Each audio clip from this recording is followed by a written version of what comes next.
Assalamualaikum, nama saya Muhammad Ismail Haikal bin Muhammad Sok. Nombor matrik saya D20312900. Saya daripada pelajar Diploma Pentadbiran Perniagaan dan kini berada di semester yang kedua. Saya akan membentangkan tentang tajuk pengurusan adalah nadi bagi organisasi. Okey, yang pertama ialah fungsi pengurusan. Fungsi pengurusan melaksanakan sesuatu kerja melalui sumber-sumber organisasi, iaitu manusia, kewangan, bahan mentah dan juga modal ke arah mencapai matlamat dan objektif yang telah ditetapkan secara cekap dan berkesan. Okay. Fungsi pengurusan iaitu perancangan dalam menentukan sesuatu perkara. Okay. Proses menentukan matlamat yang ingin dicapai dan tindakan yang perlu diambil untuk mencapai matlamat organisasi. Seterusnya, pengorganisasian dalam sesebuah syarikat. Proses menyusun dan mengagihkan sumber-sumber berorganisasi untuk melaksanakan tugas yang telah ditetapkan supaya matlamat organisasi dapat dicapai. Seterusnya lagi, kepimpinan yang dilakukan. Proses di mana pengurus cuba mempengaruhi gelagat pekerja yang melaksanakan tugas dengan cekap dan berkesan. Pengawalan dalam aspek pekerjaan, iaitu proses pemantauan prestasi dan memastikan hasil akhir kerja tercapai seperti yang telah dijangkakan. Selepas itu adalah keberkesanan dan kecekapan. Kecekapan dan keberkesanan penting dalam mencapai matlamat. Kecekapan dan keberkesanan penting dalam mencapai matlamat supaya dapat kesemua sumber yang ada digunakan dengan sebaik mungkin tanpa ada pembaziran dan memastikan apakah matlamat yang ingin dicapai sebelum memutuskan bagaimana mudah mencapai matlamat tersebut dan ianya digunakan untuk menilai pengurus.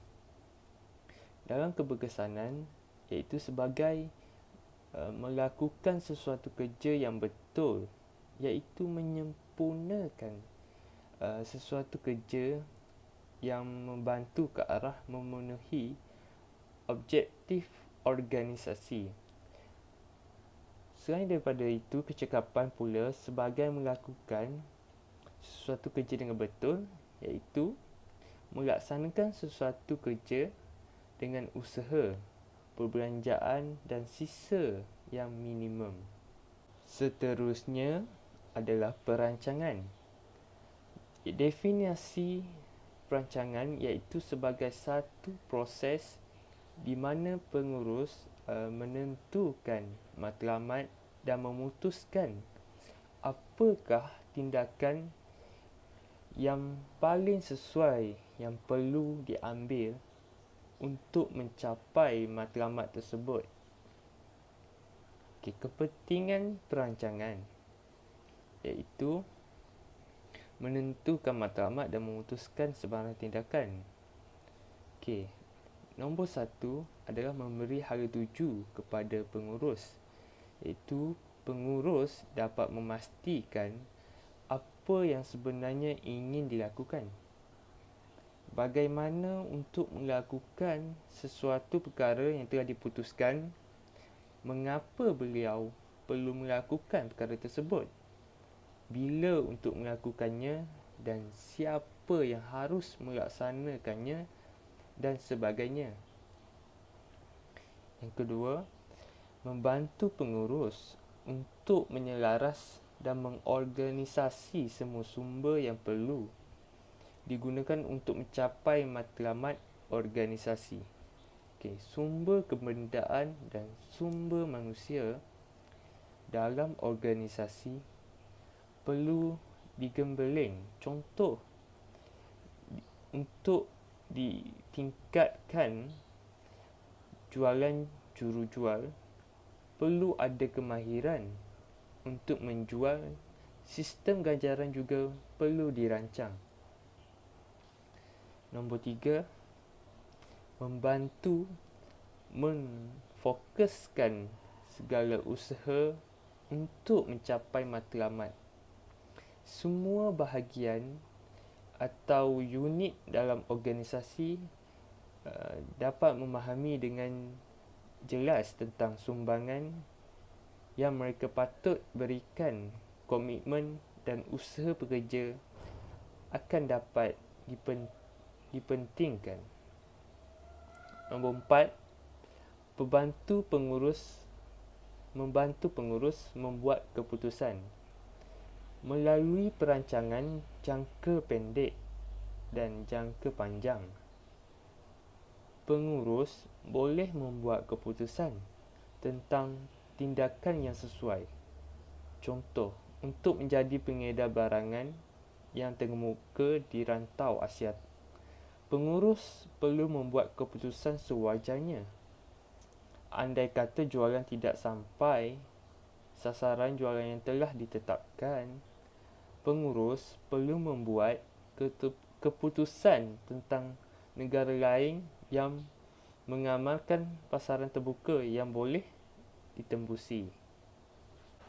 Akhir sekali, rumusan yang boleh dikaitkan ialah pengurusan adalah satu bidang yang luas, merangkumi bidang-bidang sains sosial seperti sosiologi, antropologi, sains politik, ekonomi dan juga psikologi. Kemahiran di dalam pengurusan bukan sahaja diperolehi melalui bacaan dan kefahaman tentang konsep dan prinsip-prinsip yang telah dikemukakan di dalam buku-buku teks. Malahan, kemahiran ini dapat diperolehi melalui pengalaman yang dialami oleh pihak pengurusan semasa menjalankan tugas. Peranan pengurus bukan sahaja tertumpu kepada aspek pengawasan dan pengawalan kaki tangan. Bahkan, ia juga merangkumi tugas yang tidak tercatat di dalam gambaran tugasnya, seperti peranan sebagai penyampai maklumat atau sebagai pendorong kaki tangan atau sebagai seorang pemimpin atau tokoh. Sekian saja daripada saya. Wabillahi taufiq wal hidayah. Wassalamualaikum warahmatullahi wabarakatuh.